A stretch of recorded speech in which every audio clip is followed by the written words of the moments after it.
마가복음 4장 30절에서 32절까지의 말씀입니다. 또 예수께서 말씀하셨다. 우리는 하느님의 나라를 무엇과 비교할까? 혹은 무슨 비유로 그것을 밝혀 보일까? 하긴 겨자씨와 같습니다. 그것이 땅에 뿌려질 때에는 지상의 어떤 씨보다도 작습니다. 그러나 뿌려지면 자라서 어떤 푸성기보다도 더 크게 되어 큰 가지들을 뻗칩니다. 그리하여 하늘의 새들이 그 그늘에 깃들일 수 있게 됩니다. 예수님은 하나님의 나라가 겨자 씨와 같다라고 말씀하셨습니다. 왜 예수님은 하나님의 나라가 겨자 씨앗과 같다라고 말씀하셨을까요? 겨자 씨앗은 땅에 뿌려지면 크게 되어 큰 가지들을 뻗치게 됩니다. 작은 겨자 씨앗이 땅에 던져져 죽었기 때문입니다. 겨자 씨앗은 땅에 뿌려져 죽어야 합니다. 그래야 싹이 나고 자라서 큰 가지들로 뻗치게 됩니다. 예수님은 하나님의 나라는 겨자 씨앗과 같다라고 했습니다. 그러면 질문해 보겠습니다. 겨자 씨앗은 무엇일까요? 겨자 씨앗은 하나님 자신입니다. 사람으로 이 땅에 오신 예수님 자신입니다. 이렇게 말할 수 있습니다. 하나님 나라는 하나님 자신의 죽음으로 인간을 구원하는 나라입니다. 겨자 씨앗이 죽어서 큰 가지들로 뻗치는 것처럼 하나님 자신이 죽음으로 말미암아 인간을 구원하는 나라가 하나님의 나라입니다. 세상에 존재하는 많은 종교는 인간의 구원을 위한 인간의 열심과 희생, 심지어 인간의 죽음마저도 요구합니다. 일반적으로 종교는 인간의 정성, 헌신이 요구되는 것이 사실입니다. 구원받으려면, 복을 받으려면 정성과 헌신이 필요합니다. 그런데 여러분, 하나님의 나라는 인간의 구원을 위해 하나님 자신이 희생하는 나라입니다. 하나님이 인간으로 이 세상에 오셔서 인간을 위해 십자가에서 죽으셨습니다. 하나님이 인간을 위해 희생하셨기 때문에 인간은 구원을 받습니다. 하나님이 인간을 위해 희생하셨기 때문에 인간의 정성이 부족해도 헌신이 부족해도 상관이 없습니다. 문제가 있어도 괜찮습니다. 창조주 하나님이 인간을 위해 희생하셨기 때문에 우리에게 문제가 있어도 우리의 정성과 헌신이 부족해도 우리는 구원을 받습니다.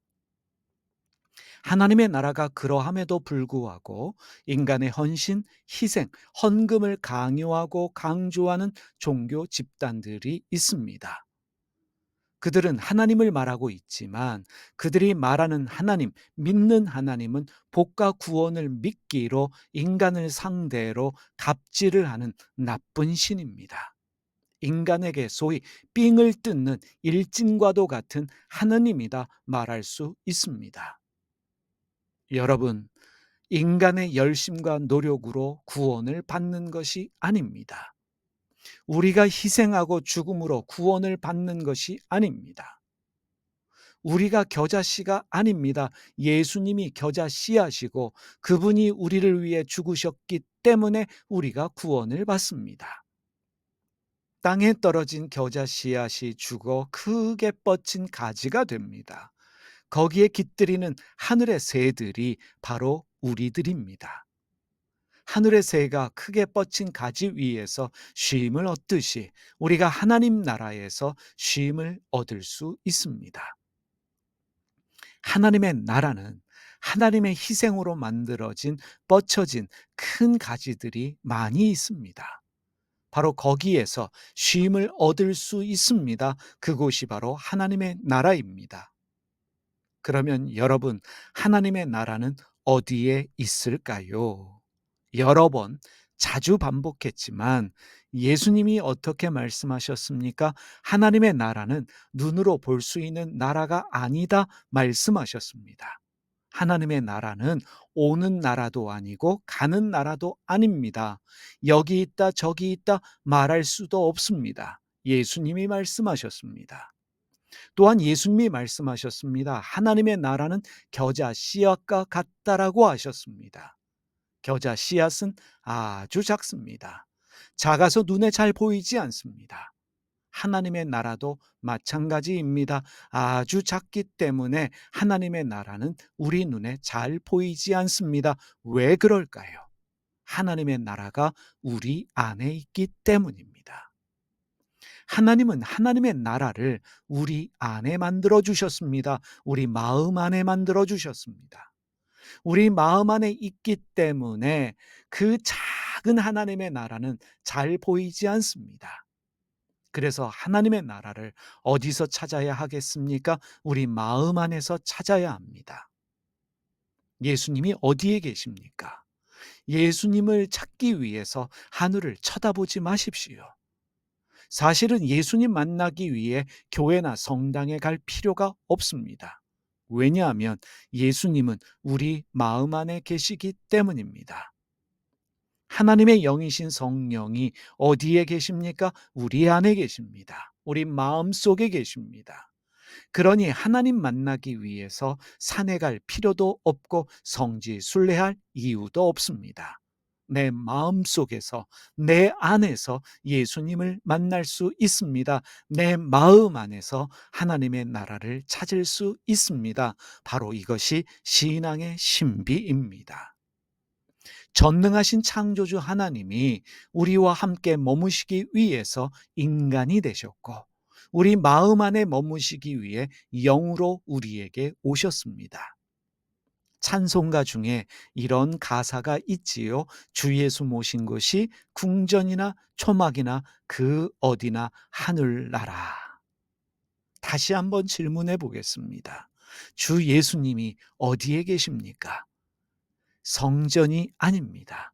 예배당도 아닙니다. 성당 기도원도 아닙니다. 내 안에 계십니다. 하나님의 영이 내 안에 계시다면 하나님의 음성은 어디서 들려올까요? 바로 나의 마음입니다. 나의 내면으로부터 하나님의 음성이 들려옵니다. 기도는 나의 내면의 소리, 나의 마음의 소리에 귀를 기울이는 것입니다. 우리가 하나님의 음성을 듣기 위해서 필요한 것이 바로 침묵입니다. 내 마음 안에서 말씀하시는 그 하나님의 음성을 듣기 위하여 우리는 침묵합니다.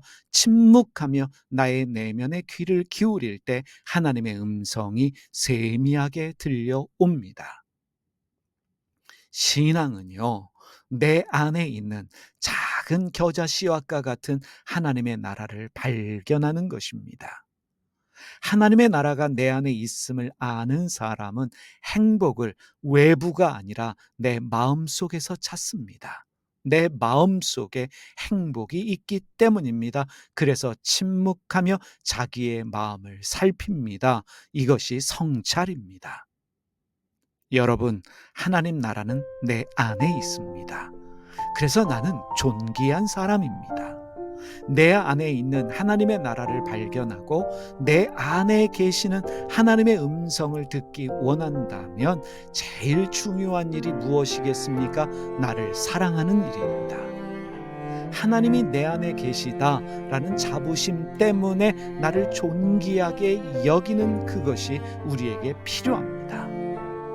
내 안에 하나님의 나라가 있음을 믿는 사람, 내 안에 하나님이 계셔서 나에게 말씀하신다라고 믿는 사람 마음 안에는 욕심도 야망도 자리할 수 없습니다.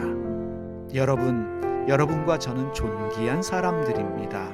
왜냐하면 하나님이 자기를 희생하셔서 만들어 주신 그 하나님의 나라가 내 안에 있기 때문입니다.